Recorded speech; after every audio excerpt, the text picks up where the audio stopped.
Hair ಸಮಸ್ಯೆಗಳ ಬಗ್ಗೆ ಮಾತನಾಡ್ತಾ ಇದ್ದೀವಿ. ಯಾಕಂದ್ರೆ ನಾವು ಡೈಯಿಂದಾನೇ ನಾವು ಸ್ಟಾರ್ಟ್ ಮಾಡಿದ್ವಿ. ಯಾಕಂದ್ರೆ ಇವತ್ತಿನ ದಿನದಲ್ಲಿ ಪ್ರತಿಯೊಬ್ಬರಿಗೂ ಸಹ ಹೇರ್ ಫಾಲ್ ಚಿಕ್ಕವ್ರನ್ನ ನೋಡಿ, ದೊಡ್ಡವ್ರನ್ನ ನೋಡಿ, ವಯಸ್ಸಾದವ್ರನ್ನ ನೋಡಿ.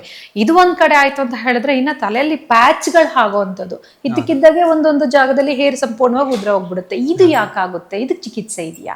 ಚಿಕಿತ್ಸೆ ಇದೆ. ಸೊ ಏನ್ ಪ್ಯಾಚ್ ಆಗಿ ಹೇರ್ ಫಾಲ್ ಆಗುತ್ತಲ್ಲ, ಹಳ್ಳಿ ಕಡೆ ಕಾಮನ್ ಆಗಿ ಕೊತ್ತಮಂಡೆ ಅಂತಾರೆ. ಸೊ ಇಲ್ಲಿ ಏನಾಗ್ತಾ ಇರುತ್ತೆ ಅಂತಂದ್ರೆ ಅಲರ್ಜಿ ತರ ಆಗಿ ಸೊ ಕೂದಲು ಬಿದ್ದೋಗುತ್ತೆ. ಕಾಮನ್ ಆಗಿ ಸ್ಕಿನ್ ಅಲ್ಲಿ ಅಲರ್ಜಿ ಆದ್ರೆ ಕೆಂಪಾಗುತ್ತೆ, ಇಲ್ಲ ಕಪ್ಪಾಗುತ್ತೆ, ಇಲ್ಲ ನೀರ್ ತರ ಬರುತ್ತೆ, ಇಲ್ಲ ಸಿಪ್ಪೆ ತರ ಸುಲಿಯುತ್ತೆ. ಬಟ್ ಅದೇ ಹೇರ್ ಫಾಲಿಕಲ್ ಸುತ್ತ ಅಲರ್ಜಿ ಆದ್ರೆ it's A shock for the hair follicle. So ಅದೇನ್ ಮಾಡುತ್ತೆ ಅಂದ್ರೆ ಅದು ಪ್ರೊಡಕ್ಷನ್ ನ ನಿಲ್ಸ್ಬಿಡುತ್ತೆ. ಅದು ಯಾಕಾಗುತ್ತೆ ಡಾಕ್ಟ್ರೆ? So it is all because of allergy reaction. So ಅಲರ್ಜಿಗಳೆಲ್ಲ it is related to immunity. So ಯಾವಾಗ ಇಮ್ಯುನಿಟಿ ವ್ಯತ್ಯಾಸ ಆಗತ್ತೆ ಆವಾಗ ಈ ತರ ರಿಯಾಕ್ಷನ್ಗಳಾಗತ್ತೆ.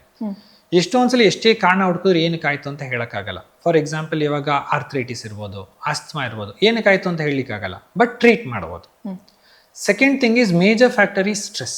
ವೆನರ್ there is acute stress, so ಒಂದು ಸಿವಿಯರ್ ಮೆಡಿಕಲ್ ಇಲ್ನೆಸ್ ಇರ್ಬೋದು, ಹುಷಾರ್ ತಪ್ಪಿರ್ಬೋದು, ಸಿವಿಯರ್ ಟೈಫಾಯ್ಡ್ ಇರ್ಬೋದು, ಅಥವಾ ಬೇರೆ ಒಂದು ಸರ್ಜರಿ ಇರ್ಬೋದು, ಮೇಜರ್ ಸರ್ಜರಿ, ಅಥವಾ ಸೈಕಲಾಜಿಕಲ್ ಎಮೋಷನಲ್ ಸ್ಟ್ರೆಸ್ ಇರ್ಬೋದು. ಅಂಥ ಒಂದು ಘಟನೆ ಆದಾಗ ಸಡನ್ ಆಗಿ ಆ ಸ್ಟ್ರೆಸ್ಸಿಗೆ ಇಮ್ಯುನಿಟಿ ವೇರಿಯೇಷನ್ ಆಗಿ ಕೂದಲು ಬಿದ್ದೋಗುತ್ತೆ.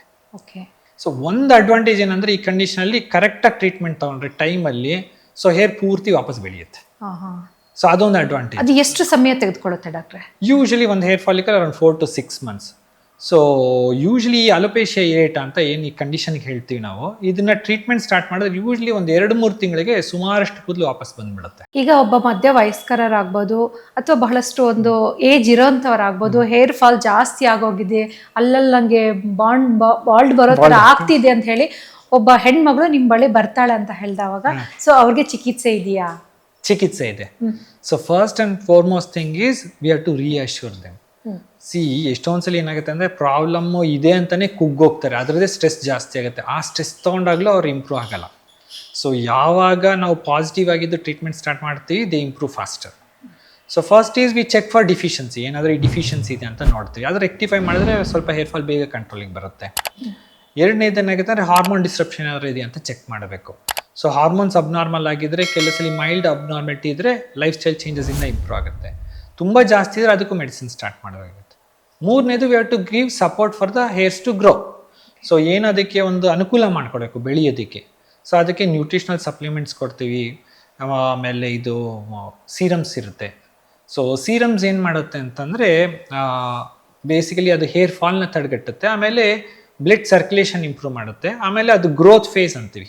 ಸೊ ಯಾವುದೇ ಒಂದು ಕೂದಲು ಇರ್ಬೋದು, ಸೊ ಅದು ಸ್ವಲ್ಪ ದಿನ ಬೆಳೆಯುತ್ತೆ, ಆಮೇಲೆ ನಿಲ್ಲುತ್ತೆ, ಶೆಡ್ ಆಗುತ್ತೆ. That is a hair cycle. So ಆ ಗ್ರೋತ್ ಫೇಸ್ನ ಒಂಚೂರು ಇಂಪ್ರೂವ್ ಮಾಡುತ್ತೆ. ಅದಾದಾಗ ಹೇರ್ದ ಲೆಂತ್ ಮತ್ತು ಥಿಕ್ನೆಸ್ ಇಂಪ್ರೂವ್ ಆಗುತ್ತೆ. ಸೊ ಈ ಪ್ರೊಸೀಜರ್ಸ್ನಲ್ಲಿ ಇದಕ್ಕೆ ದ ಮೋಸ್ಟ್ ಲೇಟೆಸ್ಟ್ ಟೆಕ್ನಾಲಜೀಸ್ ಎಕ್ಸೋಸೋಮ್ಸ್ ಅಂತ ಹೇಳ್ತೀವಿ. ಸೊ ಎಕ್ಸೋಸೋಮ್ಸ್ ಅಂತಂದರೆ ನಮ್ಮ ಬ್ಲಡ್ಡಲ್ಲಿ ಇದಿರುತ್ತೆ, ಪ್ಲೇಟ್ಲೆಟ್ಸ್ ಇರುತ್ತೆ. Platelets they can release lot of exosomes. They are small packets which deliver lot of signalling molecules ಅಂತ ಹೇಳ್ತೀವಿ. ಸೊ ಅದು ಸೆಲ್ ಮೇಲೆ ಡೈರೆಕ್ಟಾಗಿ ಆ್ಯಕ್ಟ್ ಮಾಡಿ ಅದನ್ನು ಸೆಲ್ ಗ್ರೋತ್ ಇಂಪ್ರೂವ್ ಮಾಡುತ್ತೆ. ಏನೋ ಡಾಕ್ಟ್ರೆ, ಸಾಕಷ್ಟು ಜನ ಏನಂತ ಹೇಳಿದ್ರೆ ನಮ್ಮ ಹೇರ್ ತಿಕ್ಕ ಕಾಣಲಿ ಅಂತ ಹೇಳಿ ಹೇರ್ ಎಕ್ಸ್ಟೆನ್ಷನ್ ಎಲ್ಲ ಮಾಡ್ಕೋತಾರಲ್ಲ, ಅದು ಎಷ್ಟು ಮಟ್ಟಿಗೆ ಸರಿ? ಅದು ಕಾಸ್ಮೆಟಿಕ್ ಪ್ರೊಸೀಜರ್ಸ್ ಇದೆ ಸಾಕಷ್ಟು ಈಗ. ಸೊ ಅದು ಬೇಕು, ಯಾಕೆಂದ್ರೆ ಕೆಲವು ಪ್ರೊಫೆಷನ್ನೇ ಆಗಿರುತ್ತೆ. ಬಟ್ ಪ್ರತಿಯೊಂದು ಪ್ರೊಸೀಜರ್ದು ಪ್ಲಸ್ ಮೈನಸ್ ಇರುತ್ತೆ. That we have to look in to.